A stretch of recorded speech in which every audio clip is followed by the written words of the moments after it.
Friends, మీ అందరికీ ఒక చిన్న రిక్వెస్ట్ ఉంది. మీకు నాపై ఎంత కోపమున్నా, ఎన్ని మాటలైనా చెప్పొచ్చు, తిట్టొచ్చు, ట్రోల్ చేయొచ్చు, అది పర్లేదు.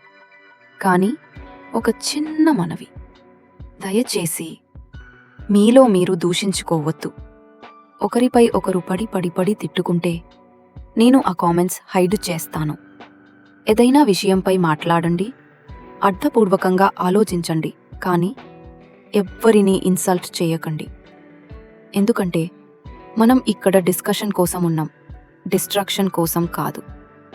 నన్ను ఎవరైనా తిట్టినా కూడా నిజంగా నేను సింపుల్గా అనుకుంటాను, వాళ్ళు కూడా నా అన్నదమ్ముళ్ళే, వాళ్ళు కోపంతో లేదా ఆవేశంలో చెప్పారేమో అని. అంతే, దానికంటే ఎక్కువగా నేను తీసుకోను. ఇక దీన్ని ఎవరు ఎంతగా అర్థం చేసుకుంటారో అది వాళ్ల విఘ్నతకే వదిలేస్తున్నా.